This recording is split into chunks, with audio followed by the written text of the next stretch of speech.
Hey, welcome to the Director's Garage Live. I am your host and resident idiot, Michael. God, what a week we've had. Has it been a week? It seems like it's been a year. Let's see. A few things have happened in the last week. Let's see. We went on the air last week on Wednesday. We had our Wednesday show as per normal. Is that making too much noise? It might be making too much noise. Let's pull it out. And Jeff Beck had just passed away. So, and if you remember, I was at the Golden Globes on Tuesday. And on Thursday, Lisa Marie Presley dies. I'm like, what the hell is going on? Because it's like crazy. And I was literally like 3 feet from her on Tuesday. 3 feet from her. Like, I took that photo. I'm standing right in front of her. And 2 days later, she's gone. It's still not clear if I'm going to be going to Memphis to cover the funeral or not. I've got kind of some scheduling things backed up, so I think we're going to send somebody else in. I just can't be in 2 places at once, and I'm needed on Monday. I've got LL Cool J and a couple other things, but there's still an outside chance they'll send me in like tomorrow or Friday to cover the end of this week, but it's really dodgy. But and that's the type of thing I usually do. I did Aretha's funeral. I did. I kind of tend to cover these newsier things, but just crazy. And of course, I pulled out, her records. She was the thing about Lisa Marie is you think about, well, she didn't really start recording until she was in her 30s, and so it was she just didn't want to do it at that time. She wasn't ready to do it.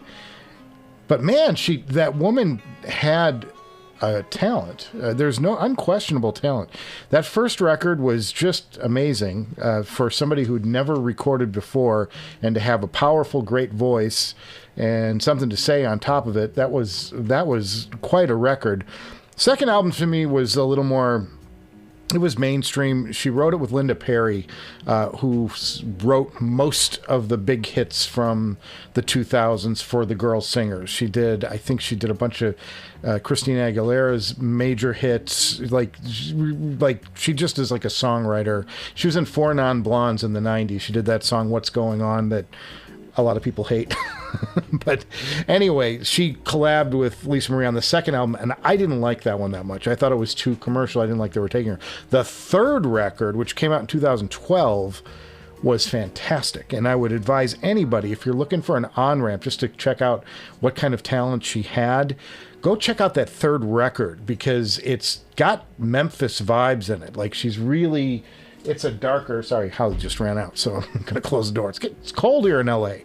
But yeah, that was what an album. Check that one out. She did some duets, too, that are available on YouTube with her dad, which are really kind of cool, too. But the girl had pipes. She could sing. That was really something. And I'd met her once or twice before on different things, but never did like an at-home visit or anything.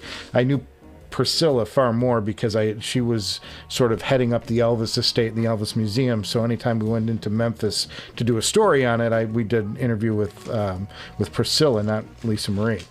But although Lisa Marie owned Graceland, so and now she's willing it, I believe, to her kids, is the way that's going down. She's going to be buried on Sunday in Memphis at Graceland. Across, if you've ever been to Graceland, Elvis, or you go around this sort of turn thing, and Elvis's grave is on the one side, and I think her son is on the other side of the path, and she's going to go, and they're going to put her next to her son.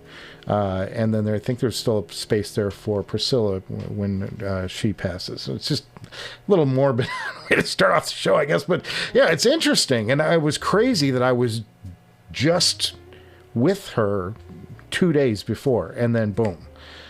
So, very, very crazy run of events last week. And then I dropped the Bakun episode, which is started off real slow, and it's now doing better. Like all of a sudden everybody just kind of, I don't know, caught up or something. I don't know if it was just I dropped it on a Tuesday and everybody had a long weekend or whatever, but it didn't do well out of the box. And then like last night it started catching up. So it's doing much better now. So pleased with that. I liked that episode. It was a hard episode to do because I used so many different headphones in making that. Like I did focus on the Susvara because that's the whole reason I bought the amp. But then, you know, I needed to do some other, I mean, there were a lot of questions I had and a lot of questions you guys had. You guys asked me the week before saying, you know, what is it like with this? What's the Bakun like with this headphone and that headphone? I'm like, I felt like in that episode, I should answer some of those questions. I hope I got like to what everybody was asking about. Because it is an amazing amp and it is in that world-class, you know, area. You know, it's like you're really getting up $6,000 for an amp. You're going to get an amp, you know. Cheers, everybody. Happy Wednesday. We're halfway through this crazy-ass week. And then Monday, because I had the day off, I finished episode 129, which I put out on Tuesday morning. And I recorded episode 130 coming next week. And I'm not much of a tease. Oh, yes, I am. I'm a huge tease. But let's just say it's one of the best headphones. It's an over-ear, and it's one of the best headphones I've ever heard. And I'm like, I've been filling my nights listening to this and starting to do, you know, put together thoughts about a formal review. Because, you know, I do the unboxing. So next week you're going to get the What's in the Box episode, and it's going to be killer. It's going to be, I'm so excited. You know, anytime you get a good piece of gear, like I've been disappointed with stuff, you know, like the Audeze LCD-5. You know, like I had high expectations and then it just let me know. This one delivers. And it's like, it's so great. So I've been going through, you know, what happens when you get a great new headphone. You start going through all the old tracks and you start trying it with different things and what's to do with this amp, what's to do with that amp. And, you know, I'm starting that process. I'm so excited by this headphone and the sound it's making. So that's going to be coming next Tuesday, I think. I probably could push through and try. I don't know, because, you know, with Memphis on the horizon, anything could happen. So I may not be around. But the plan initially is to get that episode to you next Tuesday morning. We'll do it at 7 a.m. I should have it done by then. But the Bakun has been fantastic. I mean, what a great bass palette to have to start, you know, re-listening and categorizing headphones again and going through like everything I put on it except for that damn Meze Elite, which just became a bass nightmare on it. Almost everything has been improved in many ways, like in many categories. And it even did improve, I guess, you know, some of the clarity and, you know, some of the speed things with the Meze, but that bass got so dominant. I mean, so overpowering. It was like, holy God. It was kind of fun, but because, you know, I like my bass, but it was way too much. I mean, even, you know, the most metal head out there, you know, is going to be like, you know, dude, that's a lot. And it was, but it was fun. It's so fun to have some new gear, and, you know, we're starting off the year strong. The Noble Viking Ragnar, I've been taking that all over the place and using that on the, you know, when I'm traveling and stuff, and just, you know, what a great start to 23. 23 starts with a major bang, with, you know, top tier IEM, top tier over-ear coming, top tier amp, you know, starting to kill. I just wish I had more time to just focus on episodes. It's just not easy when I've got a news cycle going on and all sorts of stuff popping. And responsibilities and award shows. Like, I just didn't have these for the last 2 years. Look, all the award shows for the last 2 years have been canceled. So I've had like my January and February have been just, you know, like barren. Like, I just haven't had a lot of work. I've just had stories to write for ET, for my show. So I haven't had like a big, a big commitment needed from me in the field where I'm going all over the place. And this year it's the exact opposite. Like this is back to like a 2019 type year where, I've had Palm Springs Film Festival and the Golden Globes, and I've got SAG Awards coming up. I've got Super Bowl. I'm going to be in Phoenix for the Super Bowl, Grammys at Staples Center in LA, and Oscars coming. There's an Oscars luncheon coming. That's going to be the day after the Super Bowl. It's like it's a stacked little time here. Plus, the Lisa Marie death was just like, wow, jamming a lot of stuff in here and trying to get episodes out. So that's sort of where I'm at. That's sort of the summary of today. Did I have something else to talk about? Nope, that was pretty much it. That's it. That's all I got, guys. Thanks for watching. How you guys doing? What's going on with you? What are you guys drinking today? Cheers, everybody. Happy Wednesday, man. Oh, what a great what a great time. Okay, well, let's just start going through a little bit of the chat here, but let's see. We've got hello, gents, howdy, a lot of sups, dude. Just hi-fi boog. Just need the Bakun buffoons to catch wind. Yeah, we had a little debate about Bakun because everything I've read has said that Bakun no longer exists. That the Bakun, they had to retire the name and go somewhere else. Somebody else chimed in the chat saying, and below in the comments section saying, Bakun still exists, but it's now like a North Korean company or something. I don't even know if they're making amps or anything. They don't have a website, because if you go to Bakun.com or Bakun International, whatever the hell it is, and you click on like any of the products, it takes you over to Enlium, which is what Bakun is now. So we had a big discussion, trying to figure out what the hell happened. Some kind of fracture in the company. Somebody got pissed off at somebody and they broke the company apart. It's like the band broke up, the Bakun band. This will be the name of my next new wave group, the Bakuns. We're just a bunch of Bakuns. So much. Richard Spector, the Bakun episode was really well done. Thank you. Cheers, Richard Spector.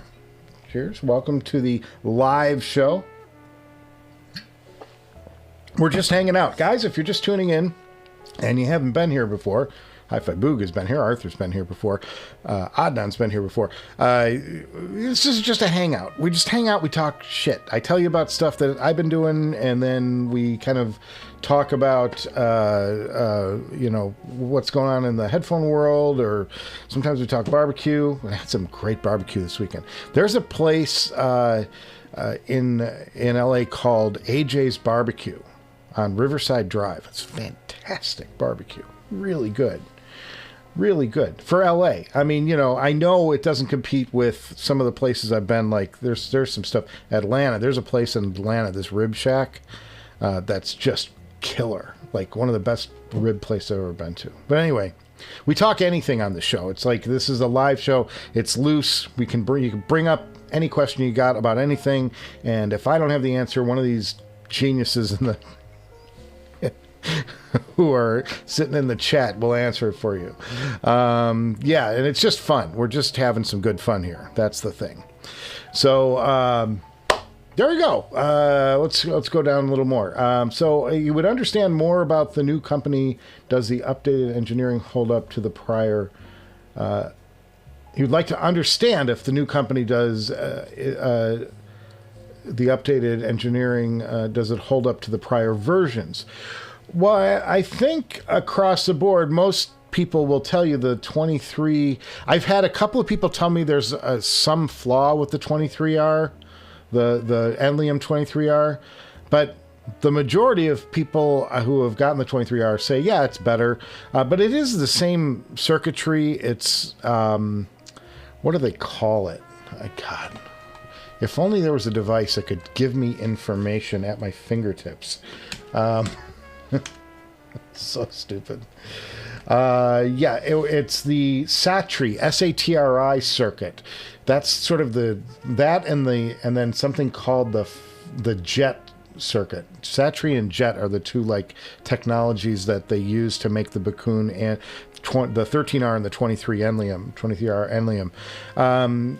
And those circuits are intact in the 23R. They still kept those in, and the wattage is the same. They're both 25 watt amps. I read one review somewhere, and stuff sticks in my head, and it's not always right, guys. Just double check me. But there's one thing I read that said it's a quieter internal circuitry. So it's like they found a way to have the amp produce less self noise. So that's a good thing. So I assume that it's an improvement if you went to the 23R. It costs a little more, a few hundred more than the original Bakun did. The 13R did, so that's good. It's not like they're drastically upping the price or something, and so it's like a natural upgrade, I guess. I would think. I'm not interested in it. I've got the 23R, I've got the 13R here. It sounds great. I don't need to try and find 5% more. I'm after a bigger game. Now that I've got a great. I would be more interested in now messing with the DAC end of things.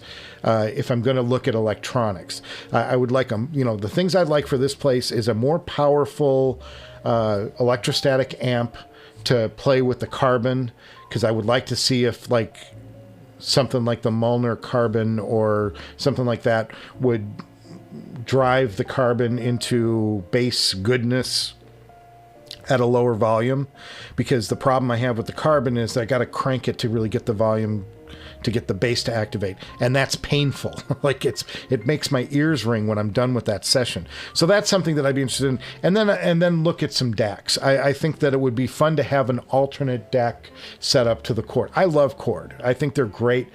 But they are known to be a little on the bright side, and I'm a little bright sensitive, so I wouldn't be opposed to looking at a different DAC down the road, but it would have to be something that would be on a par or better than what I've got. Why downgrade? I'm not going to, put the Yggdrasil in here or something. It's that would be silly.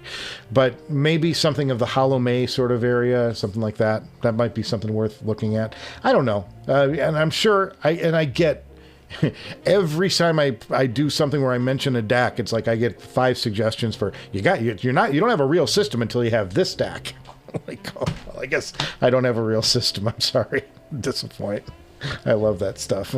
It's so fun. Yeah, the host a YouTube channel, you suddenly become I tell you and I'm an idiot, but the world really confirms it. They just tell you're an idiot every day. You don't have a real system. You don't have a I know guys who have a $500 system and it sounds fantastic, and that's great. You know what I mean? That's all it takes. So, that's whatever. I don't buy into the stopping since I'm far too regular for that. But it is fun to hear this stuff that's crazy out there. I just got to sell some of it. Director's Garage sale down below, by the way. If you're interested in gear, I've got a shit ton of new stuff listed down there from the last time I really did a push for the garage sale. If you're interested in anything, there's I've got the LCD-i4 I'm selling for $900, I think. The original OG Focal I've got listed at $2,000. It's the lowest price I've seen anywhere on it. I looked at, I did a little search on HeadFi, and the cheapest one was $2,200. I'm I'll go under that. Some chance to really pick up some stuff that I'm willing to let go. And then some stuff that's higher priced because I don't want to get rid of it. How do you keep people from buying it? You just price it out of the range. I'm sorry, honey. I've had it listed, Mrs. Director. I've had it listed for weeks, and just nobody buying it. Well, you've got it priced too high, dude. Oh, too much. Hifiman says he didn't realize there was a new company. Well, I think it's the same company. I just think, there was a fissure in the thing, and somebody won the rights in the battle. Somebody won the rights to the name of the company, so they just changed it and they linked everything to Enlium. We all got it. We're all going to Enlium to look at their shit. So that's good. Hifiman got a box at the Bruins this weekend. Is that code? Got a box. Did you get punched? Hi-Fi Boog. Well, we're not in playoffs yet, so, you know, there's none of that. I know that my team will be nowhere near. My team won't even make it to the end of the season. I think they're just going to not let them play any more hockey games. They're so bad this year. I'm talking about the Chicago Blackhawks, guys. That's just like the worst team in the NHL. How they fell from the best team in the NHL for like 10 years to like the worst team is just tragic. Guys got old, guys retired, and they didn't replace them with anybody. Hi-Fi Boo, but no Super Bowl. Yeah, I'm going to go to the Super Bowl. I don't know if I'm going to be there for the game. So, like, this is another one. It's like, I think the way the plan is right now is I'm going to go in for media day. I'll go like fly in on Tuesday night, and then we'll shoot Wednesday, Thursday, Friday. We'll host a show from there. We'll do live cut-ins from the Super Bowl, and then we'll be there for the parties on Saturday and cover those. And then I think I got to fly out Saturday night and miss the game, because on Monday is the Oscars luncheon, and I'm like the main person for that every year. So they've got nobody who's going to be able to direct the Oscars luncheon if I'm not there. So, and I'll be honest, I don't like the movies this year. I've been screening all the awards movies this year, and there's nothing out there that I'm like, oh, that was good. Like half of them, and like of all the top ones, almost every one of them has subtitles in it. And it's like, you know, you're at the end of the day and you're tired and you're like, oh, just put on a movie. Let's put on one of the screeners, you know, because I get all the things, because I'm Directors Guild, I get all the movies early. And I'm like, oh, let's just watch, you know, The Fabelmans, or let's watch, you know, whatever it is. And like, I would say 8 out of 10 of them have subtitles. And I'm like, they start popping up to subtitles, and I'm like, I can't, no. I'm going to go cut another episode of The Director's Garage. That's what I'm going to do. I don't need to watch this. So funny. No Super Bowl. Hi-Fi Boog is Boston based as well. Hell yeah. Boston strong. I got a Red Sox cap around here somewhere, but I could find it. Could probably find it in 25 seconds or less. Nah, let's not go off camera just yet. It's too early in the stream. He's going to take the subway. It's going to be a party. Well, a party at, and is that at the, where do the Bruins playing out? Do they play at the Garden still? Because, like, you know, party at the Garden, that's going to be nuts. Yeah, and 25 watts. Well, 25 watts hi-fi, that's what this Susvara can take that, and so can the Abyss. So, you know, fantastic. It's like it's setting me up for really the next phase of whatever I'm doing around here, whatever I get in. So super excited about that. I got a package from Audio 46 yesterday, a blind unboxing for us. That's going to be cool. Hang on, I got to check something. Oh, I got a COVID test tomorrow. Yay. Tomorrow I got the, you guys, speaking of sports, have you guys heard of the movie 80s for Brady? And it's basically Lily Tomlin and Jane Fonda and Sally Field and Rita Moreno go on they're like old ladies who take a trek to the Super Bowl to see Tom Brady. Apparently not this year.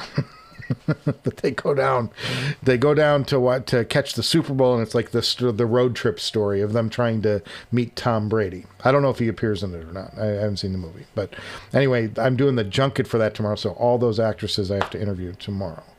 But I just got a text about that they're going to make me COVID test so I don't give the old ladies, you know, COVID. It's a little present from your director at ET, you know. And then I'll be known as the guy who killed Sally Field. Shit. Richard Spector says, well, you got me to the Ferrum stack. Now I am in search of a 23 Arbicoon. Thanks. It's my public service to you folks. I still like the Ferrum stack, and I think there's a good case. I would say this, you know, the Enlium is doing great things. Most of my headphones, though, respond very well to the Ferrum stack. The increases on, say, the Abyss is incremental. like very small. It's not like a night and day thing. It does help out like the LCD-5. I will say that it really does, because the LCD-5 has problems. The BIS doesn't have many problems. The LCD-4, I couldn't really tell the difference on the 2 amps. Maybe a little bit of clarity or whatever, but as I said in the video, like I couldn't tell the difference between the two. The Focal was, I thought, like it helped the bass along and helped balance that amp a little, or that headphone a little bit. But it hurt the Elite. So like all things, you don't need that. Unless you have the Susvara and the Susvara isn't scratching that itch that you think it should scratch, like it's been doing to me since I bought the damn thing. What's the point? Why go through the money situation on that? But I did see, there is a new Bakun. Isn't there a Bakun on HeadFi right now? What we got? Let's go to Head. Let's see what's out there. Real quick, my community service is being done right now for you guys. Bakun. Let's see. Is there a 13R? Yeah, there's a couple 13Rs out there right now. 3,900. That's what I paid for mine. And the Enlium, well, somebody's charging a fortune for that. 5,150. That's too much. Shouldn't pay that much for that amp. It should be under 5,000. I'm sorry. You bought it just because you bought it. You know what I mean? Because you bought it new doesn't mean you're going to get everything out of it. It never does. So that'll probably be sitting there a while. Who knows? So, but yeah, there's a Bakun on the, you can get a Bakun. They're out there. There's a couple of them for sale right now, which is good. It happens to coincide with my video, so I'd like to think that I'm, pushing people into amps they don't need. but yeah, there's, like I said, you don't need it unless you need it. And I just happen to need it. It was either that or get rid of, as JTB says,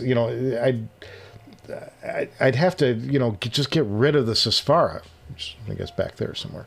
But, if I was going to it's either keep the Susvara and find a way to make it work for me, or get rid of the Susvara and move on. And if the Bakun hadn't been impressive, I would have moved on. Because I wasn't going to sit there and chase better sound out of the Susvara. But it does tell me that, I wonder, anyway, if people who bag on the Susvara, it's not that good, are underamping it. You know what I mean? Like, is that a thing, you think, in the reviewer world? Like, guys are getting it and they're putting the Phonitor X on it and going, well, this thing, yeah, that's okay, it's good, but it's not the best thing I've ever heard. Sorry, changing watch bands because I can. I just want something that's a little more comfortable. I've had leather on all day. Get rid of the leather, boys. We're going silicone. Yeah,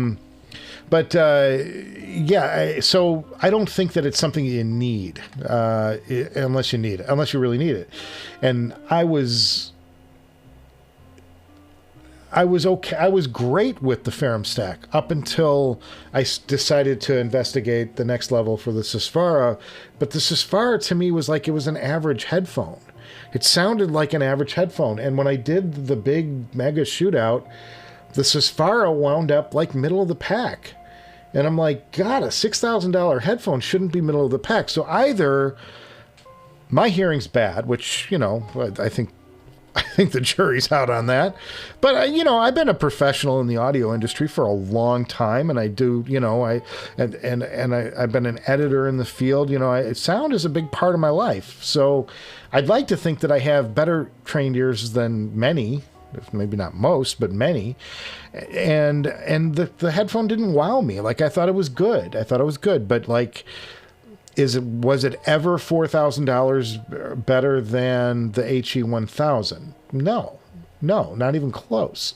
And I get diminishing returns, but it should impress me on some level. Like, I should have been wowed. And I wasn't getting wowed by it. So it's like, well, either this headphone just isn't for me, which is entirely possible, or my hearing's off, or there's something out there that this thing needs that I'm not providing it.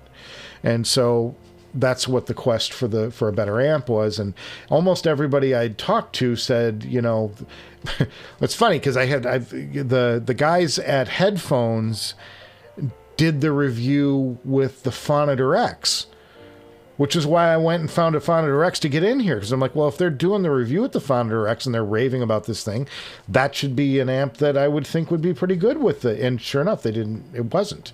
And then other people, once I got it in here, and I'm like, I don't know, this Phonitor X doesn't, it's fine, but it's not grabbing me. I'm like, still not making me think that this Susvara is the second coming. So then they're like, oh, no, it's really not enough. And so then it was like, well, do I go up to the Burson? And then the new Ferrum stack came out, and everybody was saying, well, it's comparable power to the Burson, so you might as well try that. So I tried that, and, you know, it's very clean. It's very good. It's a very good stack. This Ferrum stack is nothing to sneeze at.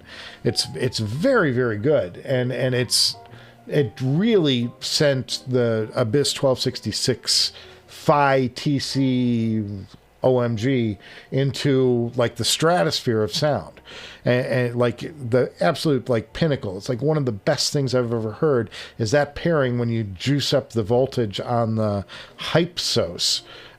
So you get that, you know, you start finding things that, and I'm like, oh, and then I put the Susvara on that stack, and it's like, it's okay. You know, and it's like, really? It's a $6,000 headphone. This thing ought to be just blowing my head off. And it's like, it's not. It just isn't. So what do you do? So then that's what this was. And, you know, and then I was like, do I really need to hook it up to a speaker amp? And I'm like, God, I don't want to do that. I'm like, that's just because you see the reports of the guys blowing their Susvara up. And I'm like, this thing's not under warranty. The HiFiman's not going to fix it. I'm screwed. I'm out $6,000, you know, or, you know, whatever the cost of the thing was. I think it was like 45 when I bought it. But, yeah, so there you go. Hafenbook says the Ferrum would look good on his desk. He loves the tinkering aspect, and it's probably as powerful as he would need. Yeah, and like I said, unless you're going for the Susvara, or maybe, what was that old HiFiman, the HE6, that was super power demanding? You know, it drives the Audeze LCD-4 just fine. It drives the Elite just perfectly. It drives the Abyss just perfectly. You know, you don't need anything more than that for most of the headphones. You just come across this odd duck that needs like a ton of power to make the thing work. And it's frustrating. So there you go. He just saw the commercial for 80 for Brady, what was filmed like years ago. Brady's still on the pets. I think that was a licensing problem. No, actually what it is it's a true story. The story itself is true, and it took place when these moms were, you know, they were Bostonians, and they were, you know, huge fans of Tom Brady when he lived. So it's a true story. So the reason you're seeing him on the Pats is that it's actually a true story from, like, I don't know, 2014 or something, whenever the Pats were in the Super Bowl back then. So and they thought it was cute and made it into a real movie. So that's why he's still on the Pats. That's the reasoning. Film news from your director. Adnan says, we ended last week with a speculation prediction of a Susvara 2. That's my suspicion. I think that there's something coming from, and my only reason, and I have no inside knowledge of this, I just think that the Susvara has been out there a really long time. Like the Abyss 1266, it's been a minute since the 1266 got any kind of upgrade. And I'm not saying that it's great. It's a great headphone. So, you know, it's just, I would think that they've got to be close. HiFiman does a lot of research, a lot of R&D, and they're always coming out with new shit. And it's odd to me that we have not seen anything past the Susvara for a long time in the consumer line. Like, yeah, you can go up to the, you know, to the, whatever it is, the crazy one that's like at $50,000 alongside the HE1. And I've heard it, and I'm like, it wasn't as good as the Sunny, but was good, but not as good as Sennheiser. But I'm like, that's not I don't consider that a consumer headphone. I consider that that's a boutique headphone. Somebody who's looking for something just to show it off, because nobody's going to spend that much. Nobody should ever spend that much money on one headphone. Spend that money on 10 headphones. It's fine. Thank God Miss Director's not in the audience. Okay, here we go. Adnan says yes. Fang's interview with Andrew, he said he's more interested in more efficient headphones and DSP. Okay. So maybe not looking good for us as far too. I'd buy that. I don't know. I'm just, I'm throwing cards to the wall. It's just odd to me that the company that has been the leader in like pushing the envelope for the last 5 years hasn't updated their flagship in 5 years. Isn't that odd? So I don't know. Maybe he's not, but I would think that somebody's got something in the works. These companies don't like to sit still. And if they do, then they're going to get beaten by another company. I mean, Audeze's got something in the pipeline that's just going to blow everybody away at some point. It's just what's it going to be, and when do we get it? Questions I want to know. Richard says he does have the Susvara, also thanks to me. Don't tell the wife. You and me together, buddy. We're not telling nobody. You stay silent. It's the headphone code. it's headphone code. Yeah, you don't tell them. Yeah, I didn't see a thing. I never saw the guy. Cheers, everybody. That's a lot of fun. We laugh because it's funny. We laugh because it's true. Adnan says he kept the benchmark AB8 benchmark. The benchmark speaker amp, I can't even say it, AHB2, only for the Susvara and OG HE6. That eats more power than the Susvara. Yeah, that's what I was saying. That's a headphone I could get in here now with this, I think. Before you ask, yes, he's blown the Susvara already with the speaker amp. Oh, Adnan. Oh, buddy. Yeah, I can't. I just... Because I've got the KSE, the Krell, the giant Krell with the capacitor that's that big, sitting in the living room, and it could be driving the Susvara. It's just not going to be. I just can't take that chance. Oh, man. See, that's the reason. That's right there. I won't do it. Okay. Matthew, planers need current drive amps, in my opinion. Planers need current drive amps. I'm not sure what you mean, Matthew. When planers need current drive amps, you mean like more recent? I mean, I guess there's, I would think, I don't know what the voltage is, but I would think that the old Dark Star would probably power it very nicely. There are some great amps out there. By the way, somebody just listed a Liquid Fire for like $1,500. I almost bought it on the spot. What a fabulous tube amp from like 5-10 years ago. I mean, like, top of the top, it's like $4,000 or $5,000 amp. Somebody listed for $1,500. I'm like, oh, I'm so tempted. I have other things I want to do with money though, like eat. Especially after the next episode, guys. Oh God, God help me. And that's coming next Tuesday, for those of you who are tuning in late. Next Tuesday, got a great episode. Arthur was it under warranty? Yeah. I don't think HiFiman's...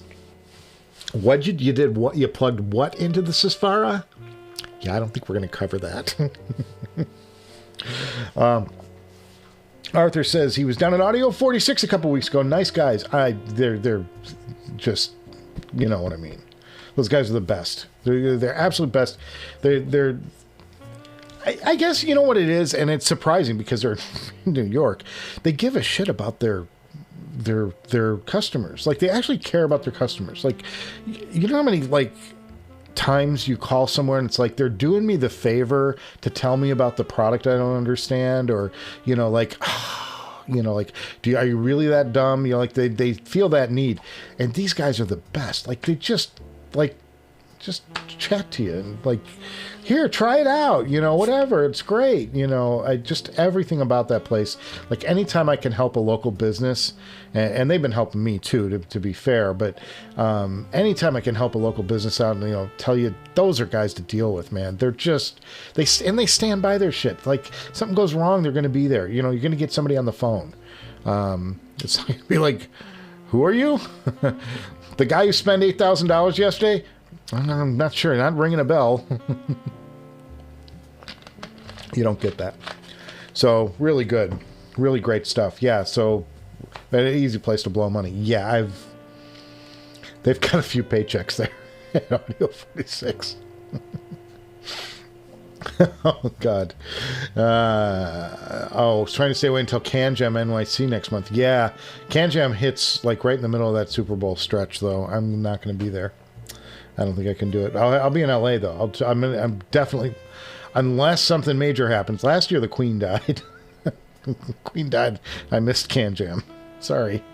Hi-Fi Boog needs to Can Jam one of these days. Yeah, it's just worth going. First of all, it's worth going to meet people and see people, and you'll meet the people that you've been talking to or talking about, or you know, who are the bigger names, the bigger name guys like Jude and all those guys.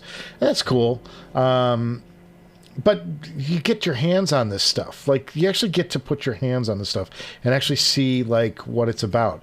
And that's how I knew I didn't like the Stealth. Like, I'm like, the Stealth was not going to be for me, regardless of what amp I paired with it. Like, they gave me the Stealth two or three different times. I heard the Stealth that day on different amp situations, from really impressive Wells stuff down to, like, just basic stuff. And, like, it never, like, once, like, made me go, wow, that's a great headphone. They were impressive in that how quiet it kept everything out of, you know, your hearing, field of hearing, the passive rejection of noise. But I was like, the sound out of the thing just didn't impress me. And I know that it was like, it's not just me, because then I went over to the Noir, the An2 Noir $900 headphone. I'm like, this is amazing. This is amazing. This is the shit. This is what you should be buying, you know. And I still don't have a pair of those. It's another one that like has eluded me for whatever reason. Matthew says, know thyself is important too. In his opinion, the Mest Mark II replaced his closebacks, and he loves headphones. So that was a surprise to him. And surprises are the best part of the business, the best part of the hobby. It's like anytime you're surprised, if you're surprised by suddenly there's like this really awesome bass in the middle of, you know, one of your favorite songs, you're like, wow, I haven't heard that come out before. You know, it's like, that's the stuff that makes it so awesome to do, you know? Tom bought my Phonitor X. He's trying to sell it now. Well, the Phonitor wasn't a bad, you know, the best thing about the Phonitor is all the crossfeed features. If you're into crossfeed and you like crossfeed, that Phonitor X has got like crazy crossfeed features. If you like that, like sort of, but I don't even use the one, I've got the Cord, which has got these amazing crossfeeds on it. I just don't like it. It doesn't do much for me. Like, I want to hear the music. It doesn't tell me enough about the sound. Like, I feel like I'm getting tricked in some way. But some people like just love the hell out of that crossfeed stuff. And that one's got the best like feature set for crossfeed of maybe any amp. You know, it's fantastic. So I did like the Phonitor X. It's just it just was like, didn't do what it didn't, you know. First of all, even with the gain up, and my suspicion, and I never actually learned the electronics behind this, maybe somebody else can chime in. My suspicion on the Phonitor X is there is a switch on the bottom that you throw, and you get an extra, I think 12 or 13 dB of gain. But I think it's just amping gain. It's not, you know what I mean? There's it works in the audio way too, and I don't know how to explain this without, but think of like a video camera, right? Or a film camera. And what happens when you turn the ISO up? You can get more light into the sensor, but what you're doing is you're just turning up the sensitivity of the sensor. You're not actually improving the light coming into the camera. So what it does is it introduces a lot of grain into the signal. And audio works the same way. And the Phonitor-X seemed to me like when you were turning that gain up, you're just introducing a shit ton of grain into the signal, because I didn't think that I could hear, like, everything sounded a little crunchier. So I didn't think that the high power mode on the Phonitor-X was a true high power mode. It wasn't giving you extra wattage. I was just pumping the gain up. So you weren't, you know what I mean? Like, it was just pumping the volume. So, which is a problem. You know, you want an amp that gives you more power when you go to high power modes. Hi-Fi Boog, you didn't like the Phonitor-X either. Tom says he did. But he ended up getting the Chord Hugo TT2. Phonitor became obsolete. Well, I think the TT2 is a better DAC, for sure. But I'm still, like, considering, like, I think I should have a second DAC in here. Give me some DAC recommendations. If you guys have a DAC that you really love, that's not the TT2. You know, that's something that I can start looking for or start thinking about down the road. I love the Chord. It is analytical and it's a little on the bright side, but that's not a problem. It's, you know, I'd rather have the detail than not have the detail, you know. Hi-Fi Boog, same thing. Would like to try the Chord. Ken Workshop says he agrees something has to be in the works for Susvara 2. Willing to bet it'll be tuned different. Think 1000 V2 or 1000 SE, and more efficient probably. That would be great. That's what they should be doing. They should be shooting for that. But who knows? It's just another ice. It's just going to ask for more money. JTB. There he is. JTB in the house. Cheers, JTB. Cheers, my brother. So fun, guys. So fun. Ace of Spades. Cheers. Welcome. Welcome. We're at 4:16. We'll probably do another 45 minutes or so, and then I'll call it a night. I have a script still I got to finish writing. Not fun. In the middle of it. Matthew, Hi-Fi Boog likes his... Matthew Hilty likes his Hugo 2, but he started loving it with the streaming module. Pretty cool. Yeah, I'm not afraid of streaming anymore. Like, I think streaming has come a long way. And that's one of the things that I really think the M-Scaler does well, is the upscaling of streaming signals. That's, like, the difference without the M-Scaler in the chain and with the M-Scaler. Like, I think that it does a lot for that streaming signal. Maybe less so with, like, a good audio, you know, a good FLAC file or something. But it really does help out, I think, the streaming situation quite a bit. JTB says he had the TT2 M-Scaler for a while. He decided to sell it. A little analytical. Nothing. That's an opinion that I totally respect and probably agree with. I'm still thinking about it, but that's something that I would maybe mess with down the road. That's something that I was just talking about that. Like Hollow May, you know, like think of one of those higher end DACs and start snooping around like what might replace or accompany, you know, this. I don't think I need to get rid of it, but maybe I do. Too much. But I do like the detail that it puts out, and it does show. It tells you a lot about the different headphones you're getting. I'm telling you that. It's like if it can reproduce detail, the detail's in the signal. You know it's there. Ace of Spades just got his first purchase of 2023. Let's all drink to that. A Q-Style CMA 800R. Up next will be a Caldera. What's the CMA 800R? Quest style. If only there was a... I do this all the time. Quest style CMA 800R. Oh. Well, it's a big black box. What does it do? Is it an amp? Looks like an amp. 12 Master DAC headphone amp. Nice price. Looks pretty good. I don't know. Sure. The thing about the Chord is that they make their own DAC chips, And that kind of has always been an intriguing proposition. If you're doing it well, it's going to make an amp, a DAC that sounds unlike everybody else, because they're not, most of these other companies are pulling DAC chips off the shelf.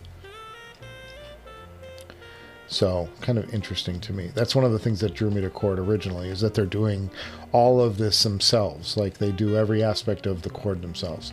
This thing looks really nice, though. So that's really good. Like that. Who was that just showed us this? Ace of Spades. Well, cheers, Ace. That's a nice purchase, buddy. And the price doesn't look bad. $1,800, pretty good. Mr. Dynamite, what's everyone? Oh, this is the 800R though. This is the Quest. I might have the wrong model. Silly me. There it is. 6 moons. Oh, it doesn't have the price on it. 6 moons. Yeah, 14. It's the same price. Okay. Similar. Nice. Nice. Okay. Good stuff, guys. Maybe I should put it on the thing so we can all look at it together next time. How uncourteous of me. I'll share with the class next time we look something up. Mr. Dynamite, what's everyone's favorite headphone for classical music? What's better than the Meze Elite that he's using now? Well, I'm not a huge classical listener. I do have some classical, and I've got some really good classical recordings. But it's nothing that I seek out, and you guys would know that because my reviews never show it. I'm jazz, rock, acoustic, those are kind of the lanes that I run in. But for classical, well, I would think the Susvara would be the great classical. A lot of people like electrostatics for classical, so you might, but then you got to get a different amp. So, Dynamite, I'm about to spend a lot of your money. Well, if you really want to listen to classical, go buy yourself the Stax X9000, SRX 9000, and then you need to get yourself a $10,000, Blue Hawaii Special Edition to drive it, because, you need that pristine tube sound.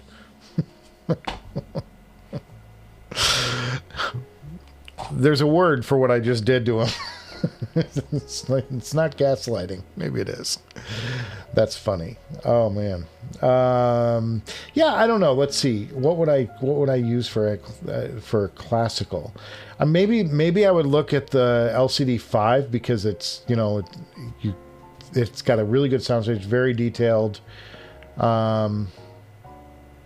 decent sound stage. Maybe LCD-5. That would be a good try.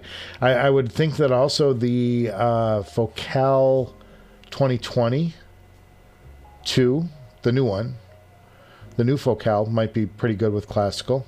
I don't know. Guys who are into classical should be chiming in on this. Don't listen to the guy who likes a lot of bass. Big dumb guy. Did you ever run the Susvara back to the XLR ports? No, Tom. We just talked about this earlier in this episode. No, and it's because of what happened to Adnan. He did that and blew up the headphone. And that's on this show. I can't afford to blow up a $6,000 headphone. I lose money by the day on this show. So. Yeah, I'd be ending my term on YouTube very quickly if I start blowing up $6,000 headphones. So no, I didn't do that. But I don't need to on the Bakun, because the Bakun sends all 25 watts through the headphone port, and 25 watts is a ton of power for a headphone. Matthew says Crossfeed is the Hugo 2 is nice, at least for him. Yeah. It's not heavy-handed. I agree. I just don't use it. I never am listening to something and go, gosh, I wish I had the crossfeed on this, and it's worth getting up to go do it. It's just not for me. I respect folks that like it. It's just not for me. For whatever reason, I never wind up using it, and then I paid for something I'm not using, which is silly. Dixter says, we need someone to create a sticker that can be applied to the side of the Susvara that says, costs. Headphone, yeah, we need headphone camouflage. Oh, this is a whole new area. We could do, let's get on this. Let's get on this, guys. Headphone camouflage. We'll get like, yeah, we could put Koss and like Beats, Beats logos, like little Beats covers. We could get it stitched in leather so it looks kind of nice and whatever. Get them in different colors. Beats. Bows.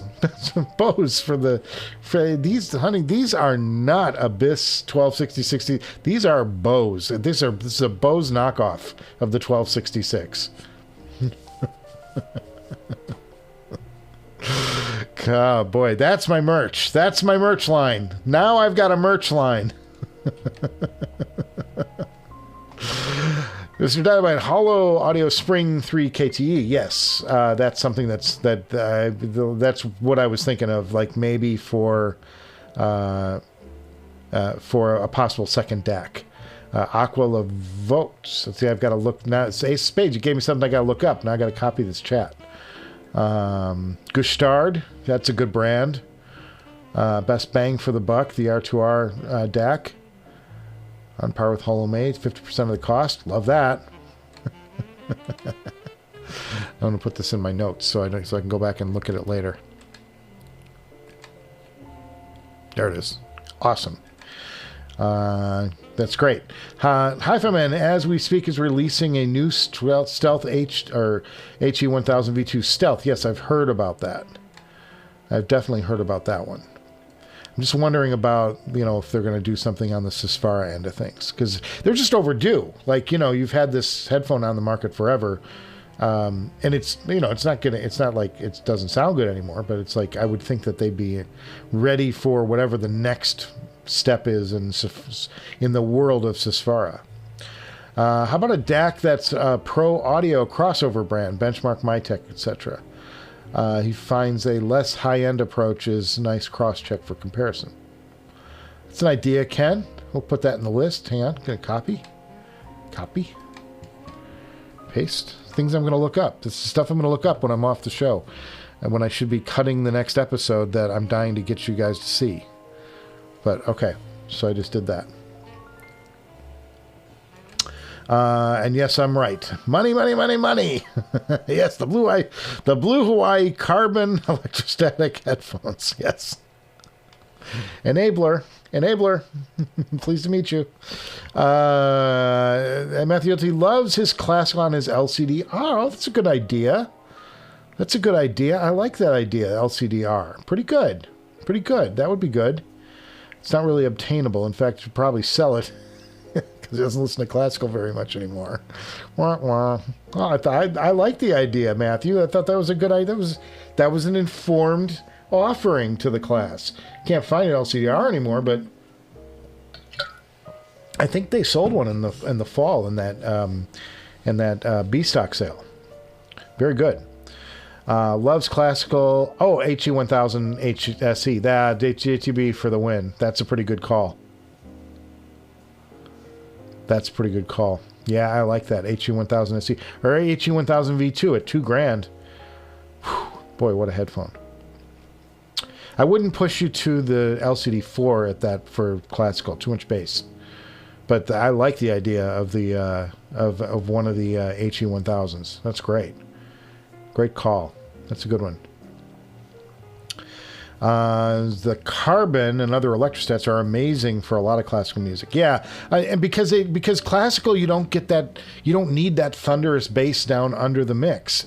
Classical doesn't extend that low because they're all acoustic instruments. You don't have electronics getting in the way and pushing the tone lower than what would naturally be produced by a bell or a string. So yeah, that's why electrostatics shine so much under classical music, because they follow the natural timbre of natural instruments, which works. TT Boy says, what's my favorite DAP? Well, it's the one that I have. my favorite digital audio player for style is the Astell&Kern line. Currently, they have an Astell&Kern SP1000. I would highly advise not buying that, though. I would advise buying the SP2000, which can be had for just over $1,000 now used in very good condition, because most people who buy an SP2000 aren't going to exactly play toss with it. You know what I mean? So, or catch, I guess. Toss isn't really a game. Hey, Michael. Jesus. It's the drugs, guys. Stay off the drugs. So yeah, that's kind of my, for looks. For sound, I think the Cayin N8 is a better sounding audio player all around. It's beefier. There's more meat to it. Like it's a thicker sound, and I like thick sounds, especially on portable gear. It's hard to get that sound. And when putting the output of the Cayin, I have the Cayin N8, which I'm selling because I'm trying to get the Cayin N8 too. But nobody's bought the Cayin N8. Nobody wants my Cayin N8. It's in the Director's Garage sale down below, though. I love the sound of it, though. I just want the newer version because I want the newer version. It's not. It actually sounds perfectly fine to me. It's just the niggles on. Well, let's talk about it for a second. Hang on a second. I'll go get it. Demo time, kids. So this is the Cayin N8, and this is the exact model that I'm selling. It's this guy right here. And my issue with the Cayin N8, for those of us who are road warriors, one thing is that the paint wears very quickly along the edges. There's golds. I'm always touching this thing up with a Sharpie to make it look normal again, because the edges, they wear a little bit. But my biggest issue are these beautiful, beautiful gold knobs on the side. And they do their job very well. Here's the problem. I'm always just grabbing it and throwing it in a bag. And these buttons are too light to the touch. They turn too quickly. Particularly the track button. Like you just nudge and you can jump tracks. And I'm always moving around and doing things. So even in the case, I bump these knobs too much. So I would like something with a more, the best thing about the SP1000 is that crown's rigid. But I find the SP1000 that I own the SP1000, and it's bright. It's the DAC chips, as great as they are a little on the bright side. So when you pair the SP1000 with a really hyper analytical, detailed IEM like the Viking Ragnar, it's not the best pairing. The nice thing about it is, though, I run everything now in the IEM world. I run through this, and even in the headphones, because this will drive headphones on the road. Most headphones on the road won't drive the Susvara, but it'll drive like your Elite and your Meze and stuff like that. This is the Woo Audio WA11 Topaz. It's a solid state portable amp and a DAC. DAC's a little finicky on this thing. It doesn't like every source I throw into it, but it works with the computer just fine. So if I'm on a laptop, it's good. But I still will throw like the audio signal off of the DAP player into that WA5 and then drive whatever it is I'm going to drive off of that, because it does a really good job, and it really does thicken the sound up a lot. It sounds very good. It's a very good portable amp DAC. So that's my answer is, if I have to have one, the jewelry of the Astell&Kern line is unmistakable. They are gorgeous. They are sexy. They are beautiful to hold in your hand. They do their job very well, and they're heavy. They're really nice and heavy, and it's a solid chunk of whatever. I don't know where mine is. Oh, here it is. I've got it paired with the amp right now. You can piggyback an amp on the SP1000. So this is about 4.5 pounds. It's really heavy, but you have extra battery with this. You get, so that's a good thing. Mrs. Director, I think, is coming home right now, but I like this, but I love the build that Astell&Kern does. This thing is just beautiful. So this is my favorite, like, for just holding and bringing with me because it's so great. But I think for sound, it's the Cayin. That's my opinion. Because I find myself going to the Cayin anytime I'm like testing something. I like the sound off of it better. JTB says, if you like bass, V-Moda Crossfade, our guilty pleasure of his. V-Modas. I had a pair of V-Modas. You know, they make they make like really low-end headphones too. You can get something for like $80 from them. $50, $40 headphones. And I've had some of them. Some of them are really sketch on the build. Like really sketch on the build. Oh, guilty pleasures. And I had Beats for a long time. I had some Beats. I had like a Beats studio. That was a lot of fun. Not the end game in detail though. The carbon electrostatics, we talked about that. Favorite DAP, if you like bass, we did that. Last few, guys, we're going to wind up because I think I'm running out of topics here. Actually, the old Utopias are great for classical, and I have a pair of those I'm selling right now. Lowest price anywhere. Mrs. Director in the house. She's coming home, getting ready for dance class. So fun. So yeah, the old original. So Matthew, and if anybody's looking for an OG pair of Focal Utopias, I have the 2019 with a box somewhere. I'd have to dig it up, but I've got it, and it's for sale. And they've been on the show 1,000 times. I'm selling those for $2,000, which is way below what anybody else is selling theirs for. I'm trying to get somebody interested in those. Ace Spade says, album suggestion, Jeremiah Johnson, Hi-Fi Drive-By, one of his favorites of 22. Fun blues. Okay. Ace Spade's chiming in. Something we gotta keep that music on. I did my music episode last week. I talked about all my favorites from 2022. Finally did that. So go back and look at that episode if you want a live stream and you want to find out about what I thought were the best albums of 22 and that I'd heard. Very excited, though. I got to pull out I think the Peter Gabriel thing dropped, or at least part of it, like a couple of songs. So I got to go check that out. That's something that's like on my list. Listening to the new stuff. Listening to the new headphone. I should go check that out. Thinking TNA Solitaire P for classical. That's pretty good. If you want a really heavy DAP, lift the FiO M17 sometime. I've never had one. FiO makes good, like, economical stuff. Like, you get a good deal on FiO stuff. I've had some really good FiO devices in the past. In the spirit of It's Only Money, the SP3000 sounds unlike and not comparable to any other DAP he's ever heard, including the SP2000. I'm sure it's spectacular, and Stephen, I'm going to take your word for it, and I will buy it when they come on the used market, and they're selling for $1,000 in a year. Because they came out with the SP4000.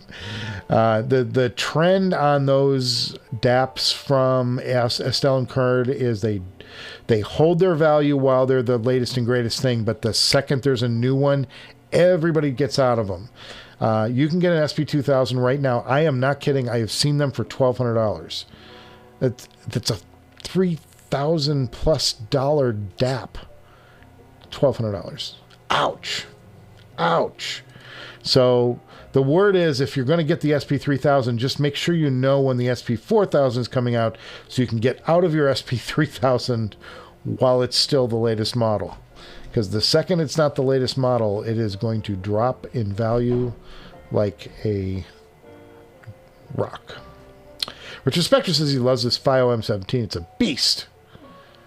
Like I said, FiO makes great stuff. And it's economical. Economicable.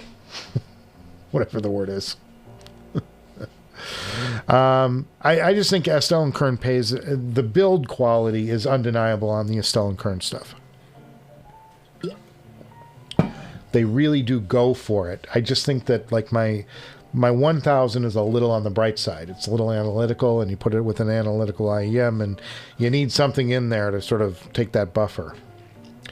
And the good thing about the other good thing about the Cayin is that it's got all these sub filters for your decoding. Like you can try all kinds of like, I don't know what they're called. I don't even know. Like I don't even understand what it's doing, but it's something different in the way that it's dithering down the sound. And there's all these different settings in there you can just finesse. I don't even know if I can tell the difference between half of them, but it's kind of cool that you have options if you're really looking to tweak the sound a little bit. There's like 5 or 6 settings for off the DAC mode.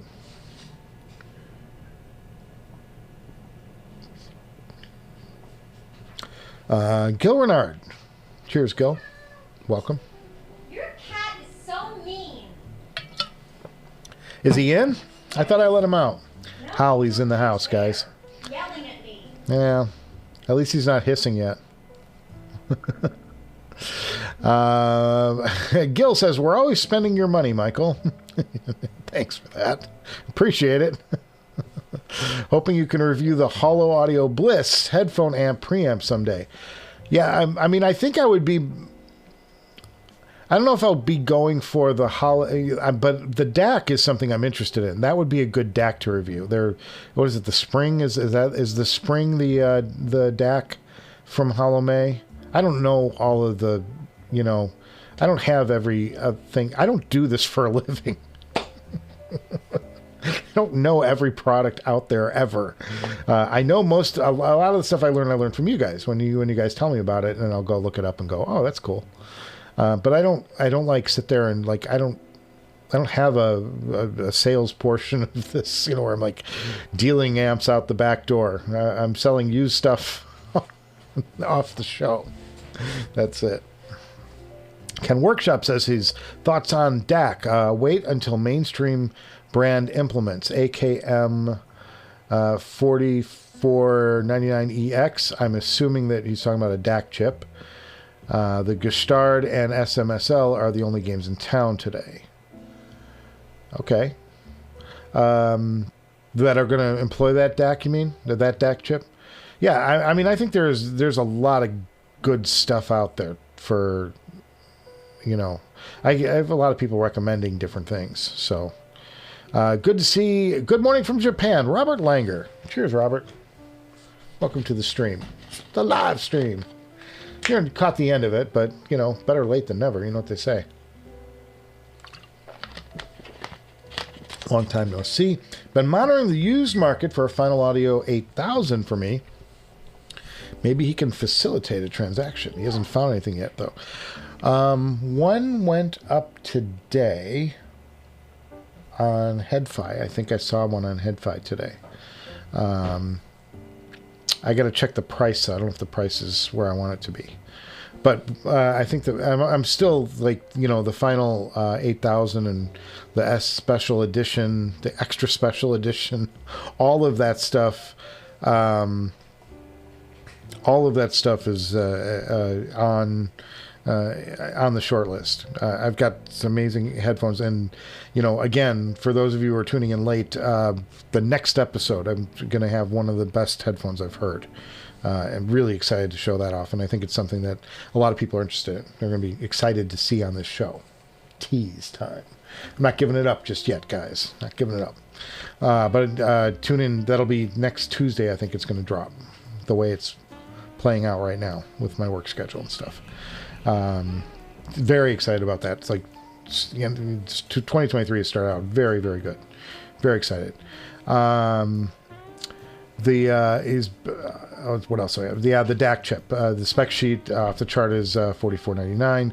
AKM is recovering from the fire finally. I didn't even know they had a fire. I'm like, that's how, like, I'm not like one of these industry nerds. I don't have like all the information. I like a lot of the stuff I learn from you guys and from just chatting with you guys. I don't like have like this wealth of, I don't do this for a living. I do this for fun, like you guys do. It's the best thing about it. Yes, the D8000 was listed for 26,000, 2,600, and sale pending already. Yeah, I thought I saw something today. I just didn't have, I got a script to get out. That's where I'm going when this show's off the air. I still got a script to finish up. So I can't sit there and monitor and make deals and stuff. It's just too much to do. Too much to do, fellas. But that's, it's going to be fun, and I'm excited about 2023 because it's already started off great. And the only thing I need is time to cut shows together because I really enjoy doing them still. And I've got so much to do. I've got a brand new headphone here from Audio 46 that came in yesterday. I've got a new headphone. I got a couple of one thing that I ordered. The next episode is that killer episode, which is going to be, go for broke. One of those go for broke headphones. Those episodes always do well with you guys. You always like to see those. You get a lot of views out of them. This is good for this struggling channel with 4,500 viewers. Subscription. So subscribe to the Director's Garage if you haven't already. Make that plea to you. And go to Audio 46 and use the Director's Garage coupon code, all one word, at checkout. You get some money off of most of the stuff they have in stock there. Cut your good guys over there. Use the Amazon link below. That's another way you can support the channel. And just buy whatever you want using. Once you click into that link, it tags this channel, and you can buy cat litter. It doesn't matter, and it doesn't cost you anything else. It just says Amazon just sends me a little something as a percentage to say thank you for sending us business. So those are the ways you can support the channel. I don't do memberships. I don't do Patreon, not yet. And it's further away than it's ever been because my schedule is so screwed because these celebrities keep dying. I have to go cover them. So there you go, guys. I think I'm going to start wrapping it up for today. Let's get this going. I want to thank you guys for stopping by the Director's Garage Happy Hour Humpday Hangout, the 4-H Club. So wrong.